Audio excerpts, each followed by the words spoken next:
کہ آج تک کتنی آئینی ترمیمیں ہیں جو سپریم کورٹ نے یہاں سے غیر آئینی قرار دی ہیں؟ یہ ایک بھی نہیں۔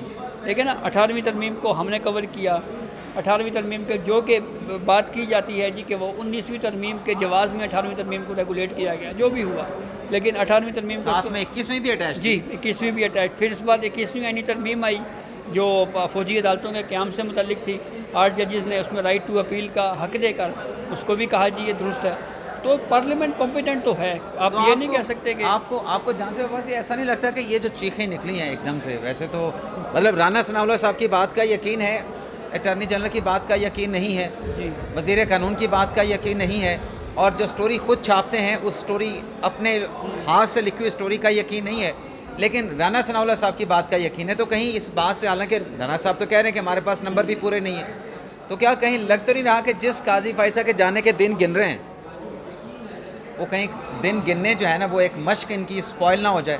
کیا یہ ڈر لگا ہے ان سے؟ حالانکہ رانا ثناء اللہ صاحب نے سپیس تو بیچ میں رکھی ہے کہ اگر سب کی ہو جاتی ہے، نمبر ہمارے پاس پورے نہیں ہیں تو پھر ٹھیک ہے۔ قاضی فائصہ صاحب نے تو کہا کہ اگر اسپیشلی کسی ایک کے لیے کرتے ہیں، یعنی ان کے لیے کرتے ہیں، ڈیٹ آف ریٹائرمنٹ آپ بڑھا دیتے ہیں تو پھر مجھے نہیں چاہیے، لیکن اگر سب کی ہوتی ہے تو پھر ججز تو آئین اور قانون کے پابند ہوتے ہیں، پھر قاضی صاحب کو کیا کرنا پڑے گا؟ لینی چاہیے، نہیں لینی چاہیے؟ اور جو بیچ میں ایک سپیس رانا صاحب نے رکھی ہے، وہ کیا اس سپیس کے اوپر چیخیں نکلی ہیں؟ دیکھیں اگر کوئی اس طرح کا کوئی سٹیپ گورنمنٹ کی طرف سے آئینی ترمیم کے ذریعے لیا جاتا ہے تو یہ پھر ڈیپینڈ کرے گا چیف جسٹس قاضی فائز عیسیٰ صاحب کے اوپر کہ کیا وہ اس کو ایکسیپٹ کرتے ہیں یا نہیں کرتے، ایک نمبر 1۔ نمبر 2، اگر آپ میری رائے پوچھیں تو میری رائے میں شاید ان کو نہیں لینی چاہیے، نمبر 2۔ اور تیسری بات یہ ہے کہ یہ جو دن گننے والی بات ہے، دیکھیں کہ جج نے ریٹائر تو ہونا ہے نا جی الٹیمیٹلی، تو وہ 25 اکتوبر کو ریٹائر ہو رہے ہیں، جیسے منصور علی شاہ صاحب پھر اس کے بعد آ جائیں گے، اور خبر یہ ہے کہ جو وفاقی حکومت کے پاس، وفاقی حکومت منصور علی شاہ صاحب جس طرح کی ریفارمز کرنا چاہ رہے ہیں جوڈیشل سسٹم میں، ہے نا، ایک کیس مینجمنٹ سسٹم بہتر ہونا چاہیے، ویڈیو لنک کی سہولت بہتر ہونی چاہیے، کوئی تھوڑا اور پروسیس بہتر ہونا چاہیے، پھر اس کے بعد اس ریفارمز کے ایجنڈے میں یہ بات بھی ہے کہ جناب یہ جو آرٹیفیشل انٹیلیجنس کا استعمال جو ہے وہ جوڈیشل سسٹم میں اس کو یوز کرنا چاہیے۔ تو میری اطلاع کے مطابق اس ریفارمز کے عمل میں ہماری یہ جو فیڈرل گورنمنٹ ہے یہ تمام تر سہولت فراہم کرنے کے لیے تیار ہے، اور تمام سہولت جو کچھ فیڈرل گورنمنٹ کے ذمہ ہوگا، منصور علی شاہ صاحب کا جو ریفارمز کے حوالے سے جو پلان ہے وہ سب کچھ جو ہے وہ حکومت کرے گی، اور کرنا بھی چاہیے، اچھی چیز ہے، جوڈیشل سسٹم بہتر ہوگا۔ تو اب دیکھیں وہ ریفارمز کا کیا ہوتا ہے اور آگے کس طرح سے معاملات چلتے ہیں آگے۔ آپ ہنس کیوں رہے ہیں؟ نہیں، میں اس لیے ہنس رہا ہوں کہ آپ مسکرا کے کوئی بات کر رہے ہیں اور اس بات سے بھی لوگوں کو مرچیں لگنی ہیں۔ ہاں بس وہ ایک بات میں نے کرنی تھی، لیکن پھر وہ میں کسی اور انداز میں نے کر دی۔ میں نے کہا ذرا دیکھیں نا، مطلب اب یہ مناسب نہیں ہے کہ آپ کہیں جی یار کہ کسی کے ساتھ ڈیل ہو گئی ہے، تو ذرا میں نے کسی اور انداز میں کوئی بات آپ کو کہی ہے۔ نہیں اچھا چلیں، میں اسی بات کو لے کے چلتا ہوں۔ اب کہتے ہیں جی منصور علی شاہ صاحب جو ہیں، جو پی ٹی آئی کے لوگ کہتے ہیں کہ دسمبر تک حکومت گھر چلی جائے گی، اور عمران خان صاحب نے بھی کہا کہ قاضی فائصہ جائیں گے 4 حلقے کھل جائیں گے، تو منصور علی شاہ صاحب کو تو پھر یہ خود ہی ان کی کریڈیبلٹی کے اوپر، ان کی ساکھ پہ جو ہے وہ جو بیانات دیے جا رہے ہیں کہ حکومت بھی نہیں رہے گی، 4 حلقے بھی کھل جائیں گے، نیا الیکشن ہو جائے گا، تو پھر یہ تو منصور علی شاہ صاحب کی کریڈیبلٹی کا کیا بنے گا؟ یہ آپ درست کہہ رہے ہیں کہ ان کو وقت سے پہلے کنٹروورشل کیا جا رہا ہے۔ دوسرا میرے ایک سوال کا جواب دیں، یہ 4 حلقے کھلنے والی جو بات ہے یا الیکشن میں دھاندلی والی جو بات ہے، یہ تھیوری آئی کہاں سے ہے آپ کو پتہ ہے؟ یہ تو پرانی ہے نا، 2013 کے الیکشن سے۔ نا، یہ ہمارے ایک سپریم کورٹ کے جج صاحب ہیں، ان کا نام ہے جسٹس اطہر من اللہ صاحب۔ اچھا جسٹس اطہر من اللہ صاحب نے ایک کیس کی سماعت کے دوران یہ کہہ دیا تھا کہ میرے نزدیک جو سب سے امپورٹنٹ اس وقت ایشو ہے وہ ہے یہ جو حالیہ 2024 کے الیکشن ہیں، ان الیکشنز میں جو دھاندلی ہوئی ہے، وہ آرٹیکل 184(3) کے تحت جو پٹیشن سپریم کورٹ میں آئی ہوئی ہے، اس پٹیشن کو ہمیں ٹیک اپ کرنا چاہیے۔ تو پھر اس کے اوپر ایک جگہ کے اوپر چیف جسٹس قاضی فائز عیسیٰ نے ایک آبزرویشن دی تھی، اور وہ آبزرویشن انہوں نے یہ دی تھی کہ جب جمہوریت آتی ہے نا تو ہم چھریاں نکال لیتے ہیں، بیسیکلی کہ پارلیمنٹ کو پھر عدلیہ ویک کرتی ہے، لیکن جب امریت آتی ہے کوئی لا منسٹر بن جاتا ہے، کوئی اٹارنی جنرل بن جاتا ہے اور کوئی کسی صوبے میں جا کے وزیر بن جاتا ہے. تو اس بات کے اوپر پھر کافی شور پڑا کہ یہ صوبائی وزیر بننے والی بات چیف جسٹس قاضی فائز صاحب نے کیوں کہی. کیوں کی تھی ویسے؟ بس وہ بعد میں آ کے انہوں نے خیر وہ بات الفاظ واپس لے لیے تھے اور کہہ دیا تھا کہ وہ میں واپس لیتا ہوں. کنہوں نے واپس لے لی؟ چیف جسٹس قاضی فائز صاحب نے. وہ اس سینس میں تھا نا کہ اٹارنی جنرل اس وقت مخدوم علی خان صاحب تھے نا. ہاں ہاں. وہ انہوں نے کہا جی کہ یہ بات میں یہ الفاظ واپس لیتا ہوں. تو یہ ٹھیک ہے نا، کوئی یار وفاقی کوئی وزیر بن جاتا ہے کسی صوبے کا، کوئی جناب اٹارنی جنرل بن جاتا ہے. وہ بھی اگر اس کی وضاحت کر دے کہ میں وزیر کیوں بنا تھا، اس نے بھی تو پھر وضاحت کر دی تھی نا. اگر قاضی صاحب نے تو اگر نہیں کوئی نہیں کی. انہوں نے کون سی وضاحت؟ امریکہ جا کے کی ہے نا. اچھا نہیں، میں نے نہیں سنا کیا کہا انہوں نے امریکہ جا کے. دیکھیں بندے مشرف اسلام بھی تو ہو جاتے ہیں نا بعد میں کہ اب آئین اور قانون کی بالادستی ہونی چاہیے. اچھا یہ بتائیں، چلیں اسی پہ آ جاتے ہیں. اب آپ نے چھیڑ دیا، جب آپ کسی اور جگہ پہ بیٹھے تھے اور بڑے عہدے پہ بیٹھے تھے، عمران خان صاحب کی حکومت تھی، تب تو آپ تمام معاملات پارلیمنٹ کو ریفر کرتے تھے کہ بھی یہ آپ عدالتوں کو ان معاملات میں نہ گھسیٹیں، ہم اس سیاسی ایشو میں نہیں پڑیں گے. اب وہ خیالات میں تبدیلی کیوں دیکھنے کو ملتی ہے کہ پارلیمنٹ کو چیزیں ریفر کرنے کے بجائے آپ کوئی ریلیف ایسا کریٹ کریں کہ 2 ججز بھی کہیں کہ یہ ریلیف کریٹ کیا گیا ہے. تو اس سوچ میں آپ کو کیوں فرق نظر آتا ہے؟ شاید عمران یہ پاپولرزم ہے، یا آپ یہ کہہ لیں کہ اس کو پتہ نہیں کیا نام دیا جا سکتا ہے. لیکن آپ کی یہ بات درست ہے. میں بلکہ آپ کو نام دے دیتا ہوں.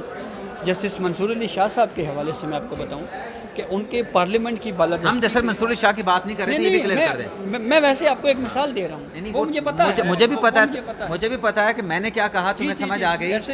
تم جو کہہ رہے ہو مجھے بھی سمجھ آ گئی. لیکن میں نے کلیئر کیا تاکہ جو سمجھنے والے ہیں ان کو پتہ چلے کہ میں جو بات کر رہا تھا وہ جسٹس منصور علی شاہ کے نہیں کر رہا تھا. اور میں آپ کو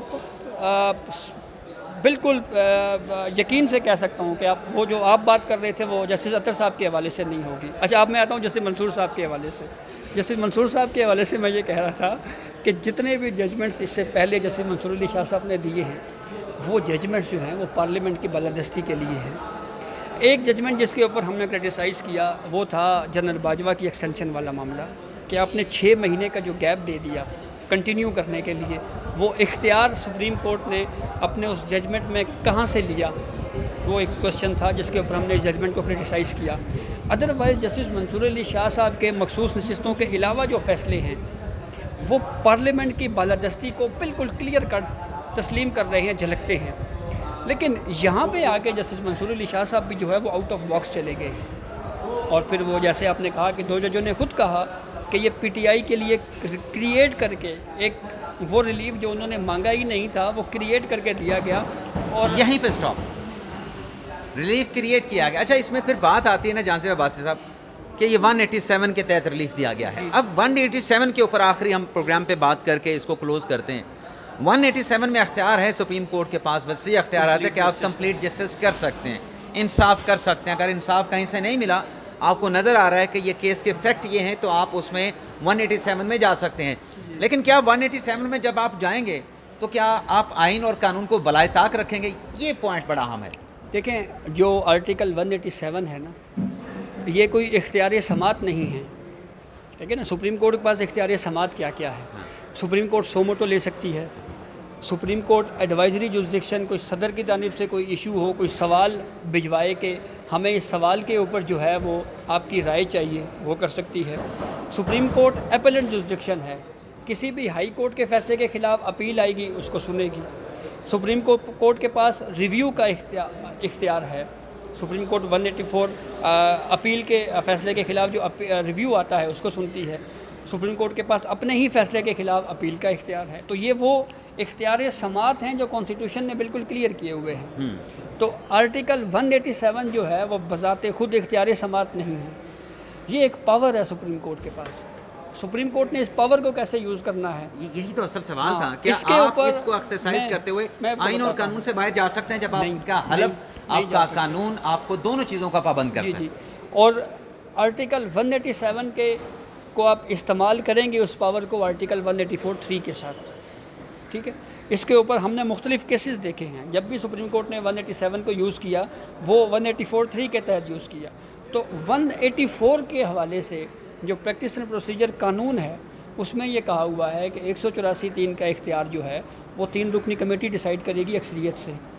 تو اگر ان 8 ججوں نے 187 کے استعمال کو 184(3) کے تحت استعمال کیا ہے تو اس کے اوپر بھی بہت شدید تنقید ہوگی کہ یہ جوڈیشل سائڈ کے اوپر آپ کورٹ میں بیٹھ کے اس پاور کو استعمال نہیں کر سکتے. کیوں نہیں کر سکتے؟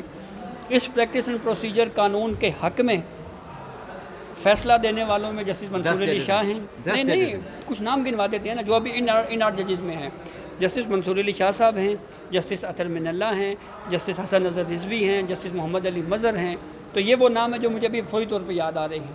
تو یہ تو وہ ججز ہیں جو کہہ چکے ہیں کہ پارلیمنٹ نے قانون درست بنایا ہے اور یہ اختیار 3 رکنی کمیٹی اکثریت سے کرے گی. تو اب پھر جوڈیشل سائڈ کے اوپر اب کورٹ میں بیٹھ کے اس اختیار کو آپ نے کیسے استعمال کیا؟ آپ یہ کہہ رہے ہیں کہ کمیٹی میں جانا چاہیے تھا، لیکن بات پھر وہیں پہ آ کے رکتی ہے. یہ تو ایک پروسیجر ہو گیا نا.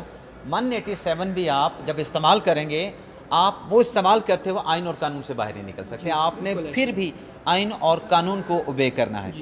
باقی ناظرین آپ سے اجازت چاہتے ہیں. ہمارے ساتھ جانزیب عباسی صاحب موجود تھے، کچھ انہوں نے ایکسپلین کرنے کی کوشش کی ہے، کچھ میں بتا دیتا ہوں. رانا صاحب نے جو بات کی ہے وہ پہلی بات انہوں نے چیف جسٹس کے حوالے سے کی کہ چیف جسٹس نے کنوے کر دیا تھا. اور آگے چل کے میرے خیال سے جو میں نے سنا ہے، اگر میری سننے کی حیث ٹھیک ہے، آپ نے بھی اگر میں غلط سنا ہے تو آپ کریکٹ کر سکتے ہیں، وہ یہ کہہ رہے ہیں کہ اگر سب کی ہوتی ہے تو پھر تو کوئی اعتراض نہیں ہوگا. انہوں نے کہا پوری دنیا کی. تو دنیا کے آپ کیا پتا، امریکہ میں بھی کوئی ہو رہی ہے، انگلینڈ میں مطلب دنیا کی بات کر رہے ہیں کہ اگر سب ججز کی ہو جاتی ہے تو اس پہ تو اعتراض نہیں ہونا چاہیے. بالکل اعتراض نہیں ہونا چاہیے اگر سب کی ہو رہی ہے. لیکن وہ بھی پھر قاضی فیصل صاحب کا اپنا فیصلہ ہوگا کہ وہ اس کو ایکسیپٹ کرتے ہیں، کیونکہ اگر ایک کے لیے ہوگا تو وہ کہا جائے گا کہ پرسن اسپیسیفک ہے. لیکن اگر اکراس دا بورڈ سب کا ہوتا ہے، جیسے کہا جاتا ہے کہ IMF کا کوئی اعتراض بھی ہے کہ آپ کا پینشن کا جو بل ہے وہ بڑھ رہا ہے، آپ اس کو آگے لے کے جائیں، تو پھر اگر ایسا ہو جاتا ہے پہلے تو نمبر گیم پوری کرنی پڑے گی. نمبر گیم اگر پوری کر بھی لیتے ہیں تو پھر وہ قاضی فیصل صاحب کا اپنا ثوابدید ہوگا کہ وہ ریزائن دیتے ہیں یا پھر آئین اور قانون کے تابع وہ بھی ہیں، اس کو ایکسیپٹ کرتے ہیں اور آگے بڑھتے ہیں. اجازت چاہتے ہیں ناظرین، اللہ حافظ.